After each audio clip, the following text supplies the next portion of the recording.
Hello, my name's Mel, welcome to my world, and for those of you that are new to my channel, it's all about self-built DIY campervans and campervan related stuff. So if that's something that interests you, then please do consider subscribing to my channel. Now today I'm going to do some lines, stripes, bonnet stripes. I'll put some stripes on my bonnet. Let's go.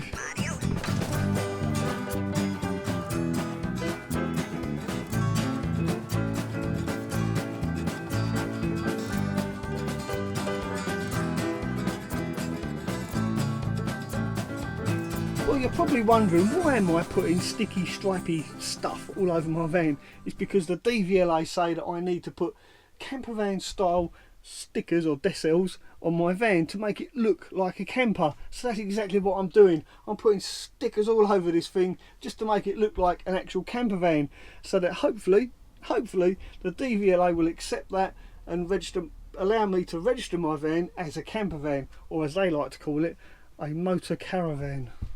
Think something weird like that anyway, but there you go. That's why I'm putting stickers on my van, to make it look like a camper, and then once it's registered as a camper, guess I can pretty much do what I like. Now the tools we're going to need is a roller masking tape, a tape measure, an extremely sharp knife, and a bucket and sponge. Now before putting any stripes or decals or stickers on any vehicle, especially your van, you need to make sure it's nice and clean. So that's the first thing we need to do, is to clean it really thoroughly. Make sure there's no grease, no wax, no residual left on the paintwork. So that's my first job.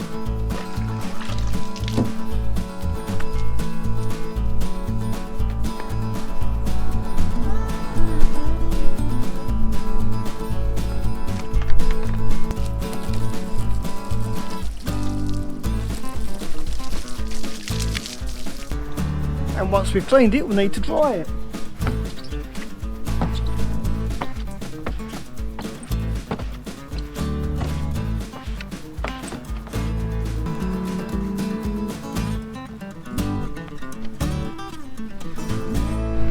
Now it's clean and thoroughly dry, we need to find our centre line. And to do that, I'm simply going to use the 3-point star and off there.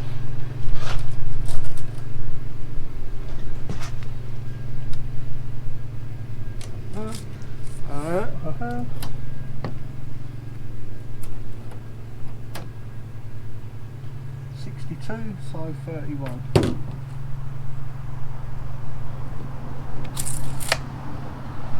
So now I've made a little tiny dot there and a little tiny dot down there, so I know where my centre line is.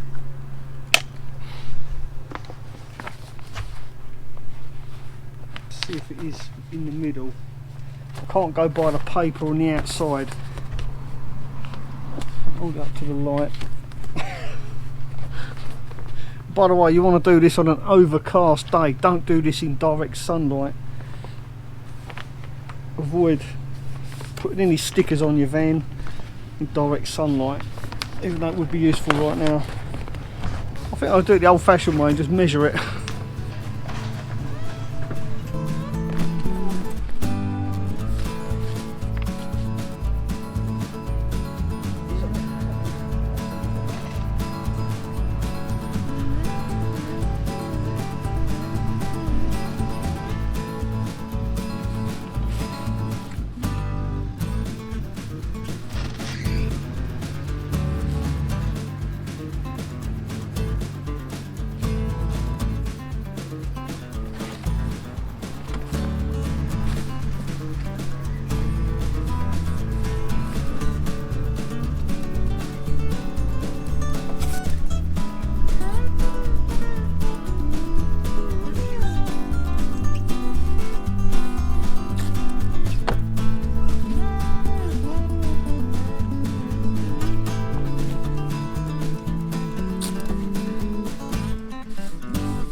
Now I can actually see through the paper and I can see the dots. I'm going to line the dots up so I know it's in the middle.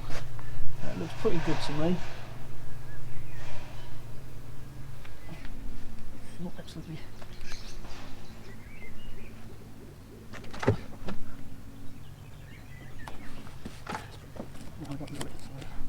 So, just trying to get it in as straight a line as I possibly can. Yeah, that's good. Look at that.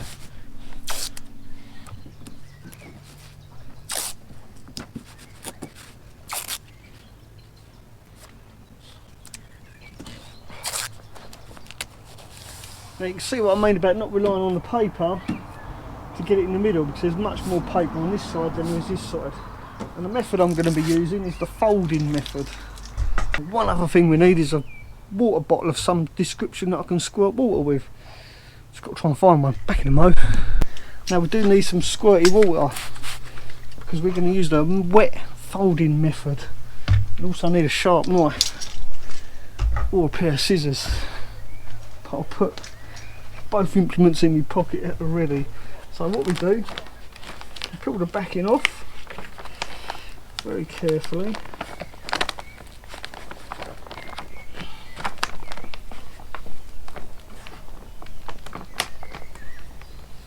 So it might be a good idea to put some water on it right now.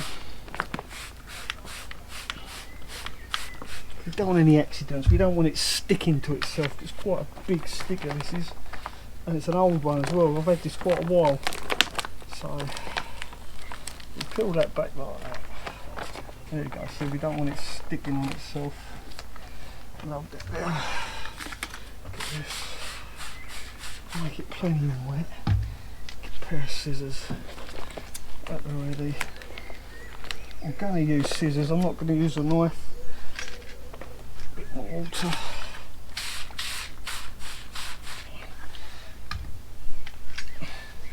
Now the water is to get rid of the air bubbles, to stop us getting air bubbles. So get rid of that.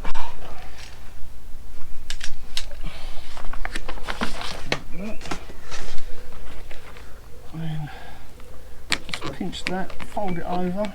Just makes it a bit easier. And it comes to taking it down from the top. Then just hold it, lay it down, so that is where we want it to be.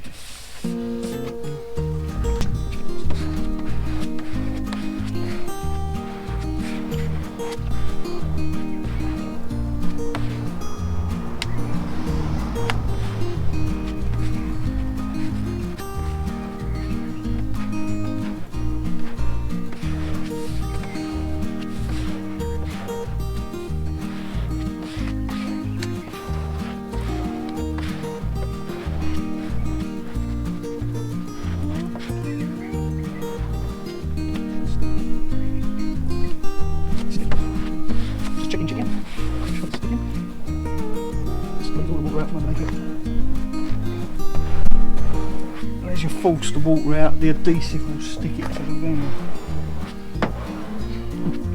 Anyway, that's not going anywhere.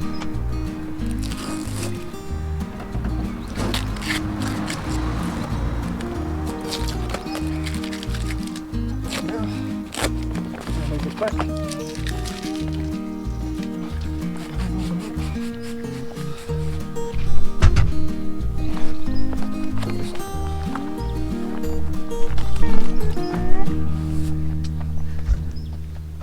Now I've had these sticking around for quite a while, probably the best part of 2-3 years I've had these in my workshop, so they are a little bit creased.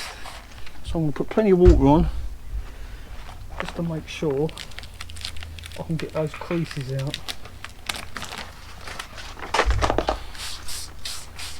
Please don't ask me where I got these stripes from because I really can't remember, but I will try and find them for anyone that's interested and put a link in the description. There we go.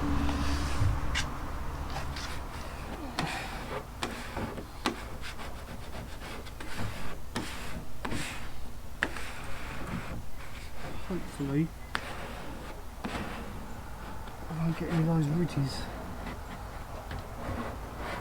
That's the reason I'm using water, to make it easier to get any air bubbles out, or to stop any air bubbles. But you're probably going to get a few because they are old. If I don't get any, I'll be amazed.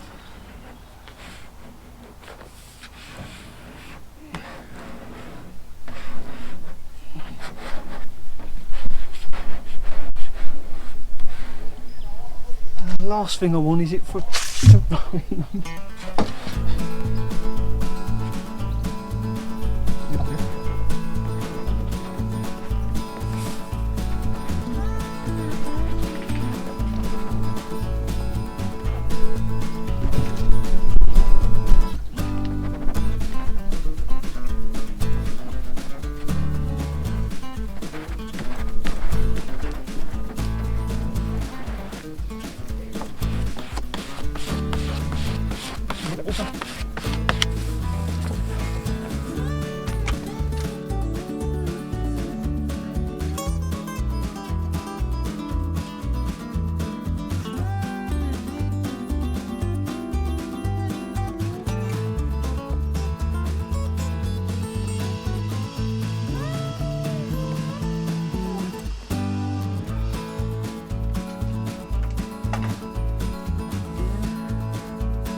Right, just cut that across there. I'll trim it off once I've peeled this off.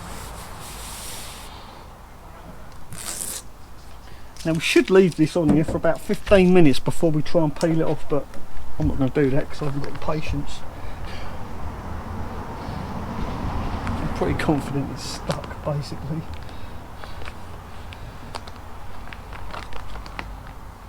And it looks like it's going to rain. I want to finish filming this before it rains.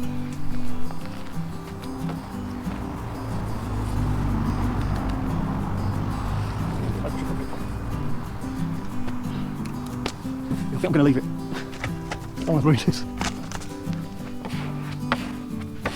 It's quite a lot underneath it.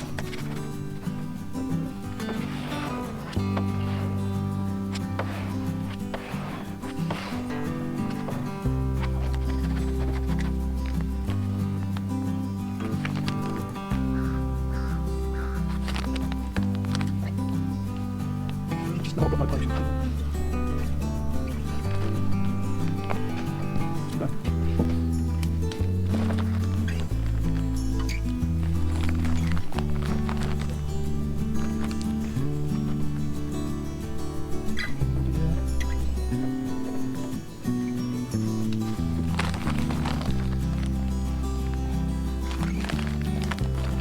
Now if it weren't so old, it'd be really easy to peel this off. But it's just got sort of stuck on over time.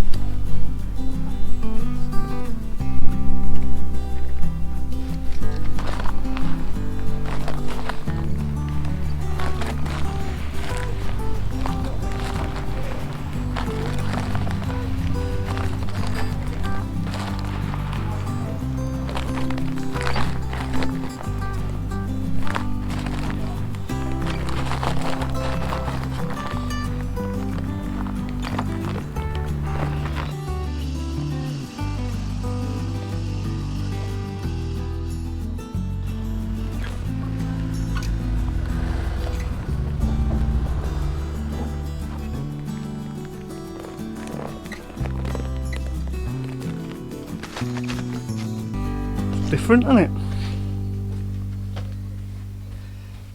There you go, all I've got to do now is let it dry out, but because of the weather it's going to take a while I think, so what I'm going to do is start the engine, warm it up and that'll dry it out. Well, there you go, hopefully you found this video mildly entertaining, even informative, and if you did, please do give me the thumbs up, and don't forget, if you're new to my channel, please do consider subscribing, and by subscribing to my channel you help me save the local wildlife, because I've got 2 cats and they're both hungry. Thanks for watching, ta-ra for now. Well, hopefully you found this video mildly entertaining. I think I'm going to use the old-fashioned mesh there. Now the tools we're going to need for this job is a